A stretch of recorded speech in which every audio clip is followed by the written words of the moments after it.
বাইরে ভয়ঙ্কর বৃষ্টি হচ্ছে, তোমরা দেখতে পাচ্ছ। আর এত জোরে জোরে মেঘ ডাকছে, বিদ্যুৎ চমকাচ্ছে। তো যাই হোক, ওয়েদারটা অনেক ভালো হয়ে গেছে। Hi guys, welcome back to my channel. আমি আবার চলে এসেছি তোমাদের সাথে নতুন একটা ব্লগ শেয়ার করার জন্য। তো আমি একটা ভোট করেছিলাম, পোল। তো সেখানে আমি দিয়েছিলাম যে ব্লগিং স্টাইলে তোমাদের রেসিপি ভালো লাগে দেখতে, মানে ব্লগিং স্টাইলে ভিডিও ভালো লাগে নাকি নর্মাল রেসিপি ভিডিও। সেখানে তোমরা ব্লগিং স্টাইলেতে ভোট বেশি দিয়েছো, আর নর্মাল রেসিপিতে একদমই কম এসেছে ভোট। তো তাই এবার থেকে চেষ্টা করবো সব ব্লগ স্টাইলেই ভিডিওগুলোকে বানানোর।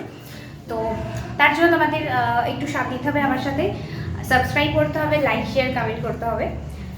তো আজকে আমি সন্ধ্যা থেকে ব্লগটা স্টার্ট করছি, যদিও সন্ধ্যের এইটুকুনি সময়ের জন্যই ব্লগটা করছি।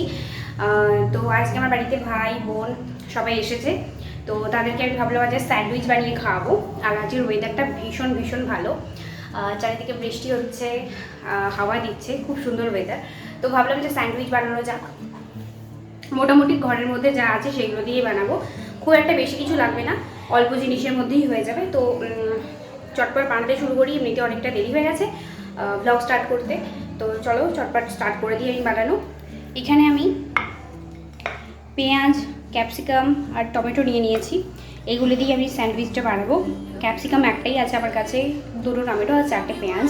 তো এইগুলো দিয়ে স্যান্ডউইচটা বানাবো, এগুলোকে চটপট কেটে নেব।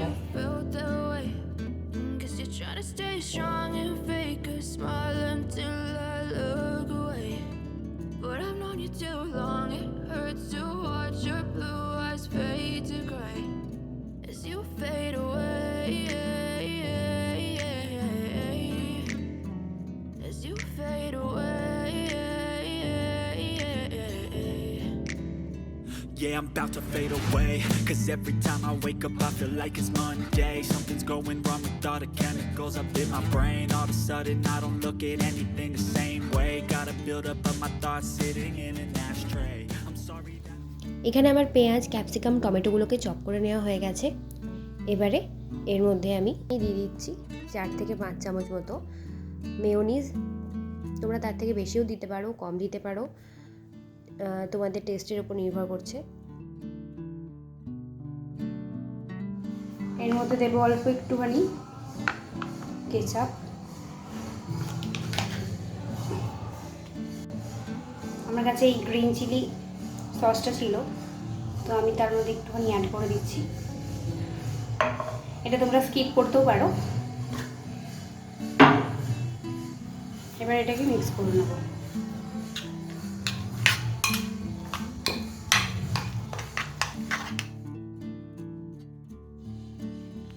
এবারে আমি এর মধ্যে লবণ অ্যাড করছি।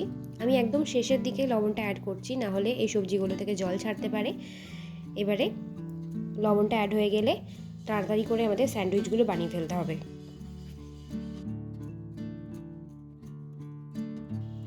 এবারে আমি এখানে হোয়াইট ব্রেড নিয়ে নিয়েছি। তোমরা যারা হোয়াইট ব্রেড পছন্দ করো না তারা ব্রাউন ব্রেড নিতে পারো। এবারে আমি অল্প একটুখানি বাটার ব্রেডের মধ্যে লাগিয়ে নিচ্ছি।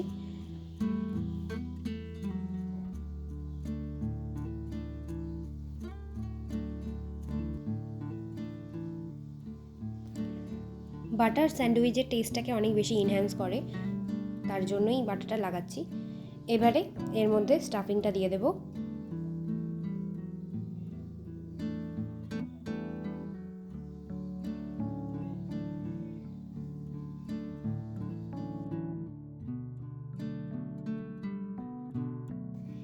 এবারে চিজের একটা স্লাইস আমি এর মধ্যে দিয়ে দিচ্ছি। স্যান্ডউইচটা বানানো হয়ে গেছে। এবারে এটাকে আমাদের সেঁকে নিতে হবে। কড়াইতে আমি দিয়ে দিচ্ছি হাফ চামচ মতো বাটার, একটু চারিদিকে স্প্রেড করে নেবে।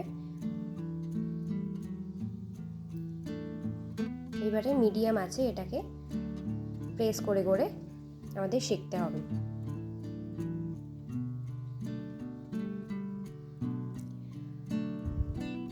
এটাকে একটুখানি খুন্তি দিয়ে প্রেস করবে হালকা হাতে, যাতে ভিতরে যে স্টাফিংটা আছে ওটাও ভালোভাবে কুক হয়ে যায়। স্যান্ডউইচের একটা দিক খুব ভালোভাবে হয়ে গেছে, এবার অন্য দিকটাও আমরা একটুখানি বাটার দিয়ে সেঁকে নেব।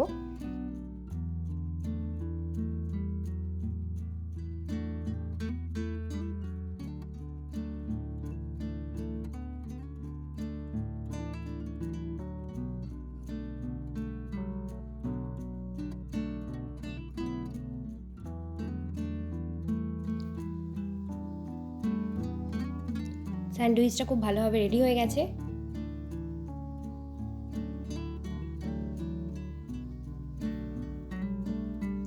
চিকেন অ্যান্ড ডিম ছাড়াও ভেজিটেবল দিয়েও স্যান্ডউইচ খুব টেস্টি হয় খেতে। তোমরা ডেফিনেটলি এই রেসিপিটাকে ট্রাই করো আর আমাকে জানিও তোমাদের কেমন লাগলো। যারা এটাকে হেলদি বানাতে চাইছো তারা শুধু ব্রাউন ব্রেড ইউজ করতে পারো হোয়াইট ব্রেডের জায়গায়, আর একটুখানি বাটারটা কম দিতে পারো। তো এটা তাহলে খুব সুন্দর খেতে হবে। স্যান্ডউইচ রেডি হয়ে গেছে, এবার আমরা এটাকে কেটে নেব।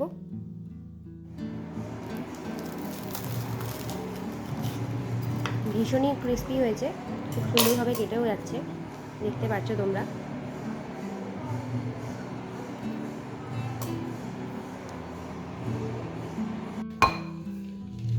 তো এখানে আমার স্যান্ডউইচ বানানো হয়ে গেছে, দেখতেই পাচ্ছ।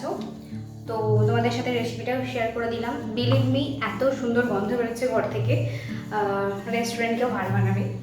তো তোমরা বাড়িতে এটা ট্রাই করো আর আমাকে জানাবে যে তোমাদের কেমন লাগলো। তো আমার ভাই বোনদের সকলকে দিয়ে দিয়েছি, ওরাও খেয়ে নিয়েছে, ওদেরও ভালো লেগেছে।